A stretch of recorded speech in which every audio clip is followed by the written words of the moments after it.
exciting day here for the Mopar 11. Finally reassembling. You saw in the last video that I got the wiring harness all installed and had it running. It's just about ready to put back together. I've still got to scrub down the seats, and I'm just doing a little bit of cleaning on the interior, but let's just take a look at what's going on here and get you guys caught up.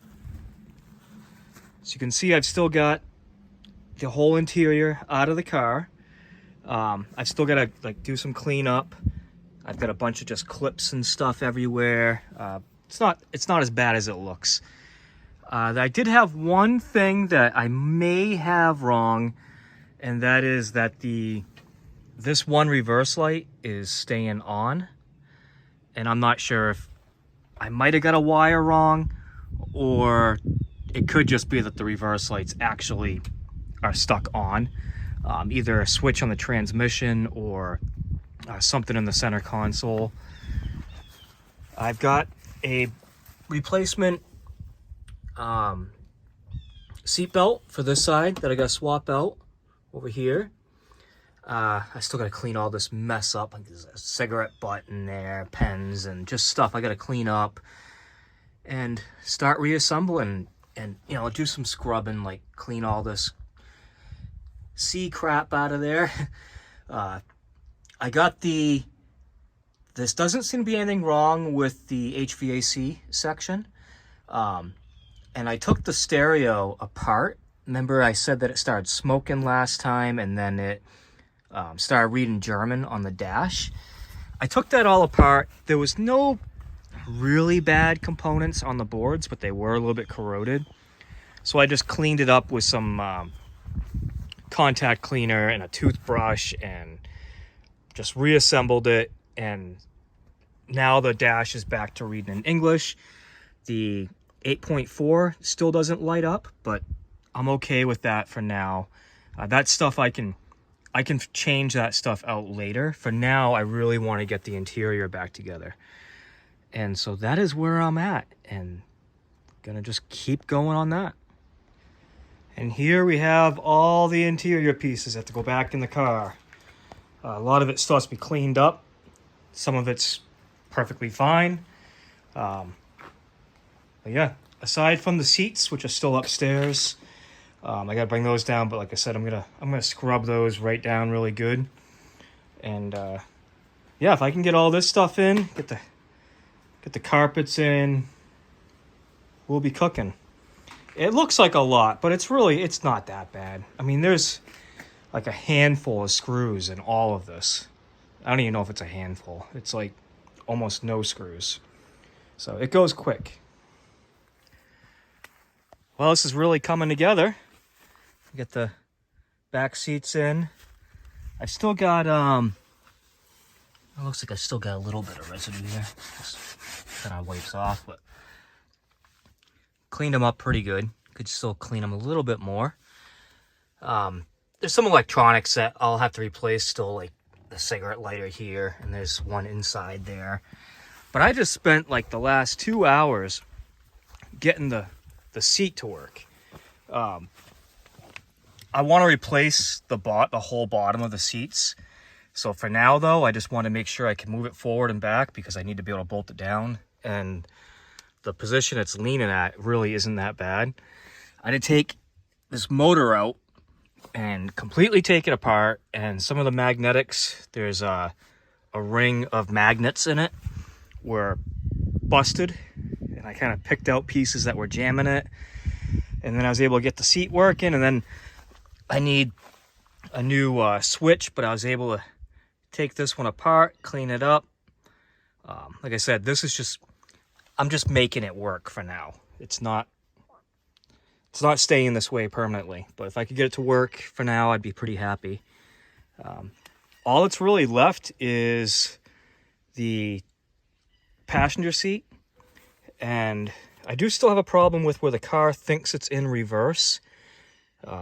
Usually it's still okay with starting, but I'll probably get a whole new shifter for it. You can get those on eBay pretty cheap. But I kind of wanted to get the whole thing together. Now that the carpets are cleaned, the Body harness has been all replaced. Body computer has been replaced. And just kind of like see what's broken. You know, what works, what doesn't. Right now, the rear windows work. Both of them. The front windows are not yet working, but I still have to pull the door panels. But like I said, I kind of want to see what I have, you know, and then go from there. But it's moving along. I've made a decision to basically complete the Mopar 11 fairly easily.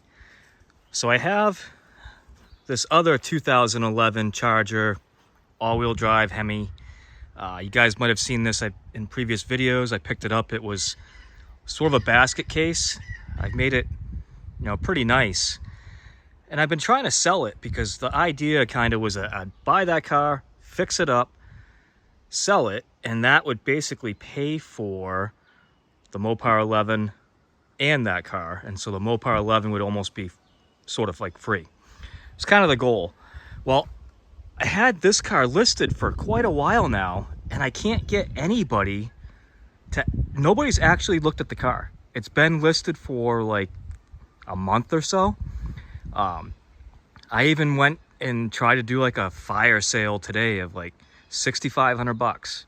Sweet ride, as is, and nobody's looked at it. So I didn't want to let these wheels go with the car to begin with because I really like these wheels. I have other wheels, and then I've got these wheels that are on the Mopar 11 that they're okay. One wheel is really beat up. These are like chrome clad plastic. Like this one's pretty rough. But that's it. The rest of the wheels are pretty good, and they're brand new tires. But I like these wheels better. So these wheels are going to go on the Mopar 11. And then what I'm going to do is scavenge every electronic I need. So probably stereo, door switches, any modules that I need to swap over are going to go into this car to get this car complete. Then I will order the parts and put them back in this car. So this car is still going to be together when I'm done. The other thing I'm going to do though is this car has a 6.4 intake manifold on it. I'm swapping that back to a 5.7, and it's got long tube headers, and I'm going to swap those back to just manifolds. The long tubes are not going on the Mopar 11, but I think that could be hurting the sale on this. Like people don't want the long tube headers. I don't know, but I'm going to swap it back. So basically this car will be completely stock, and then I'll still sell it at some point. And this car I'll keep, at least for a while. So I'm going to start with the window. This window's never been up as long as I've owned the car. I literally have everything. Everything on this other car works. It feels kind of crazy to even tear it apart because it is a nice driving car. Like I took it grocery shopping today. But I'd rather have this car. So I own them both, so why not make the one I really want and then fix this one up? So enough talking, let's get going. All right, that took like 10 minutes and I now have a working driver's side window. Works great. Everything else in the door looked fine. Like looking down at the bottom of it, looking inside as best I could. Like you got this little window here. You look down in there. Surprisingly, it didn't seem like the water hurt anything. So I changed this whole switch, the motor, and this module here. I don't know that I had to change that. I might even try the other one just to see if that one's bad or not. But all this stuff is cheap to get on eBay, but I hate buying stuff and then having to wait and see if, you know, for one, you have to wait to get the parts, but then you get the parts and then you find out, oh, there was another part you needed. So the way I'm doing it with the donor car, temporary, I'll know exactly what I need. So as soon as I get everything in this car done, I will order all the parts to put the other one back together. So far so good. Just as another little added bonus to doing what I am doing is the other car, the previous owner, he did some nice, like, minor little mods. One of them being LED lights. So these are the lights that go in the door, like they shine down. These are nice LEDs in here. Where what was in this car was just the old school light. And so everywhere that I can, I think even in the ceiling and everything in that other car is LEDs. Also, these are smoked on the other car. And so those will be going in here. So basically, the best of everything is coming from that car and going in this car. And like I keep saying, that car will go back together. It will just be a stock car for somebody to enjoy and use. All right, let's keep going. Finally gotta give it an oil change.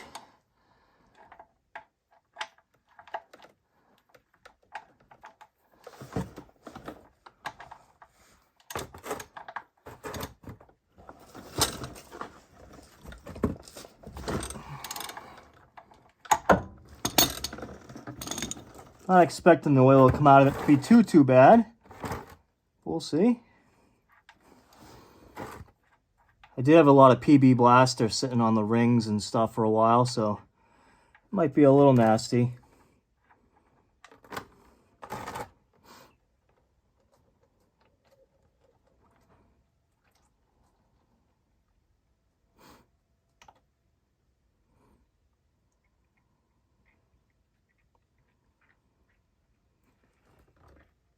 I'll have to look back on the camera in like slow-mo, but I actually think that when I took the plug out, there may have been the smallest amount of water that came out before the oil did.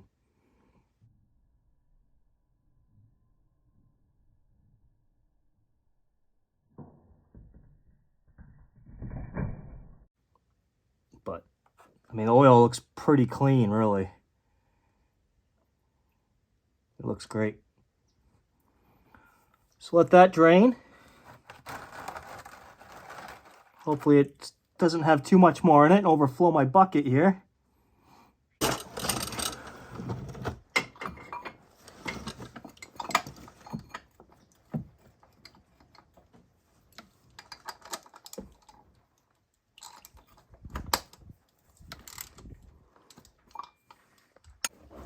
Just gotta pull the filter out, which is where you always end up wearing a bunch of it.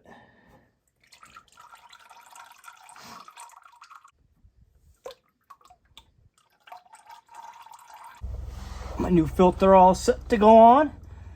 I normally buy Mopar filters because you can get them right at Walmart, but they didn't have any this time, so I just went with a Fram Ultra Synthetic, which is, it'll work. It's good enough.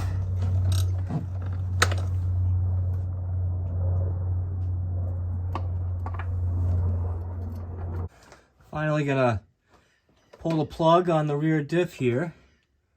Hopefully it comes out okay. I got this huge Torx bit. I think that's the right size. I'm just gonna try to back it up a little bit with the impact.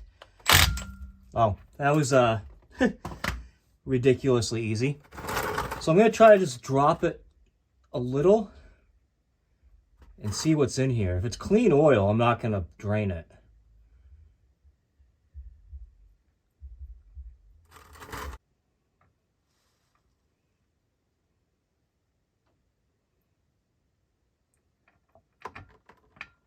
It is clean. There is no water in there at all. So I'm just gonna tighten that back up. And I don't have to worry about the rear diff. Time to fill her up with a little oil.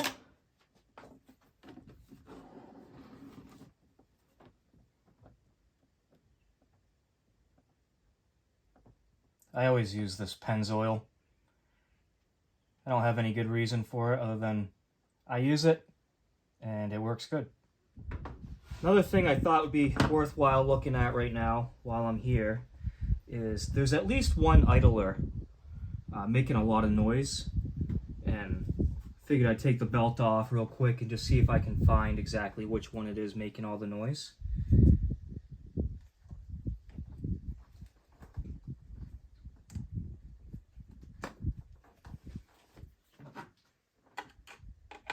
easier if you take the air intake out of the way. Doesn't take much to do. It's already missing a bolt to hold it in.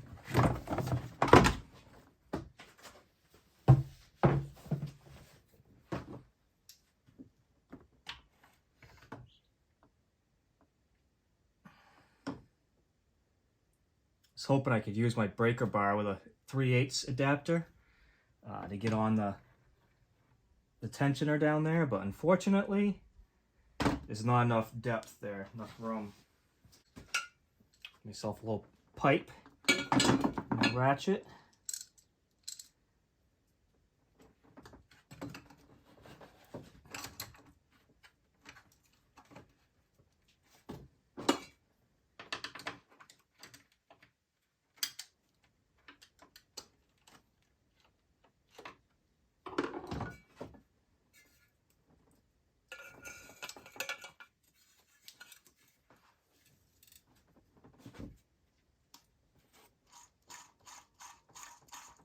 That pulley, that idler right there makes a little noise. That could be some of it.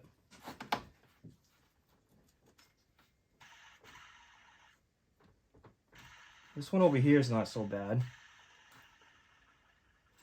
See how the alternator itself sounds. Alternator feels really good.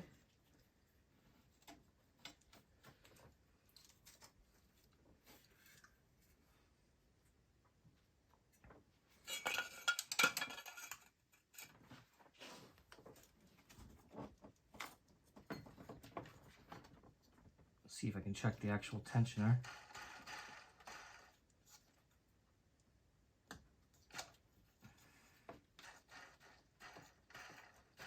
That seems a little dry, but I think this is the one making all the noise.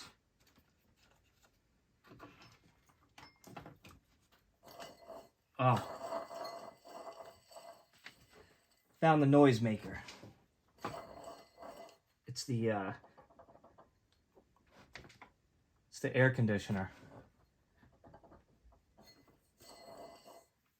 I don't know if you could hear that in the video or not, but that's making all kinds of racket.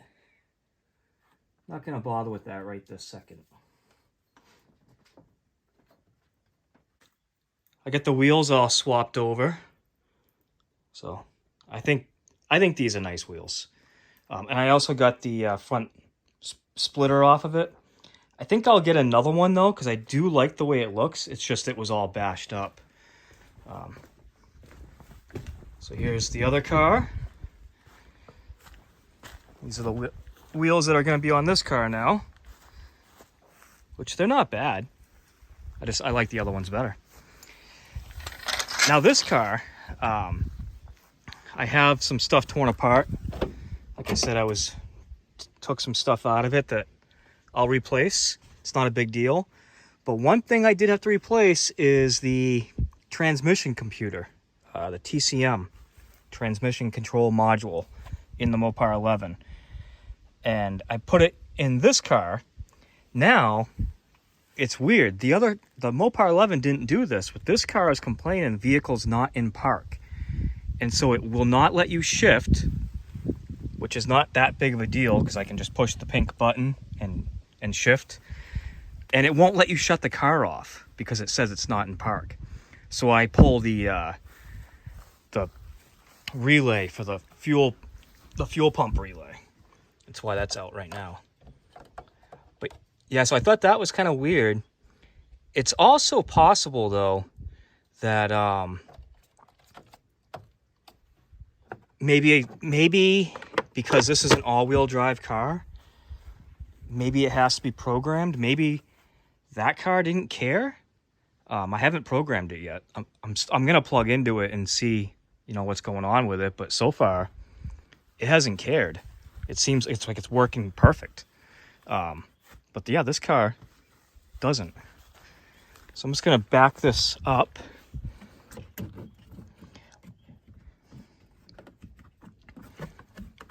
And because you can't shut the car off, all the fans and stuff all continue to try to run. like for the AC.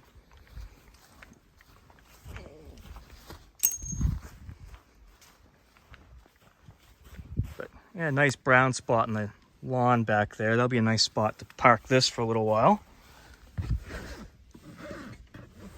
assuming it starts.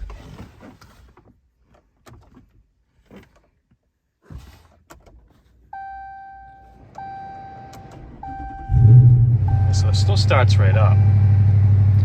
Like I said, you can't shift it though, because it thinks it's not in park. So you just give the little button a push, and then you can shift it. Just back up. There's still a couple things I'll probably take for the other car, but not much. I'm just about completely done at this point, which is awesome.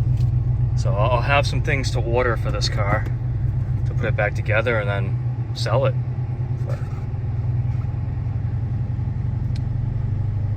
Another interesting thing is it's flashing the throttle and the throttle's not doing anything. Maybe it didn't like me manually shifting it. But yeah, like I said, you go to hit the shut it off button, just get vehicle not in park. So you can't shut it off.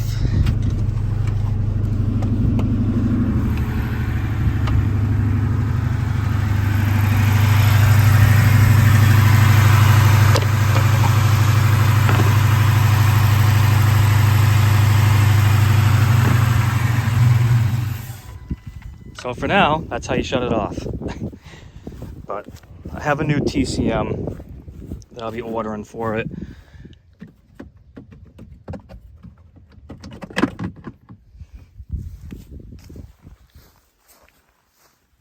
But yeah, all in all, I didn't have to take that much from this.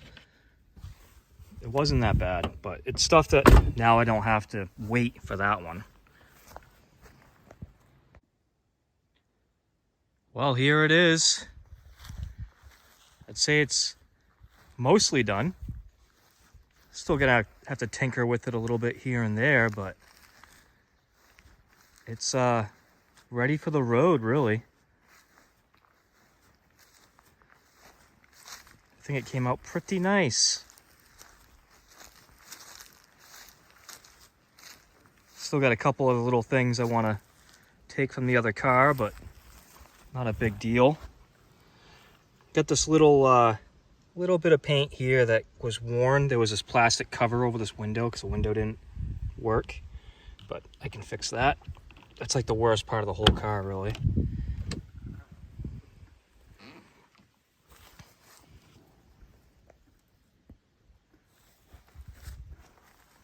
It's all pretty nice and clean.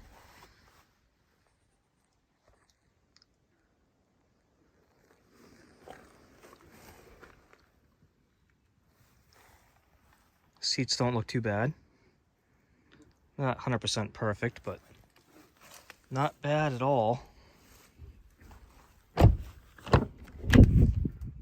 Rear looks really good. Might look better from the other side. The sun is like glaring right on the lens, the camera.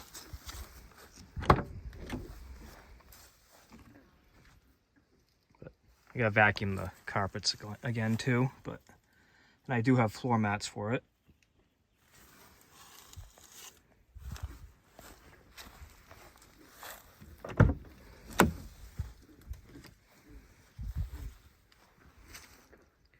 The one thing I have left to do before it can really be driven is I still have to weld that exhaust. I mean, I could drive it around. I took it for like a quarter mile down the road. Shifted through all the gears and stuff, but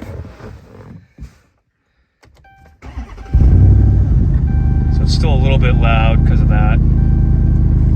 Check engine light's on, but that's because of the communication to the computer. The transmission computer was the only codes that it had, and tire pressure monitor system still complaining.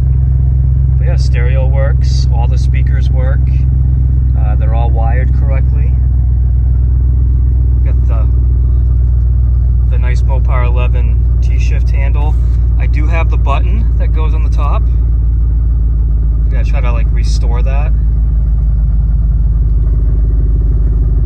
Like just, I'll show you real quick. It goes like right here.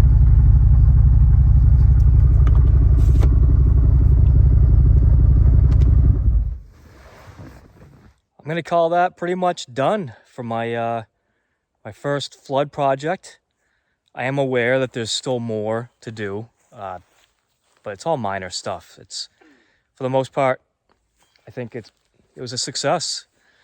So thanks for watching. Subscribe if you haven't already. Give me a like if you liked watching this build, and I'll see you in the next one.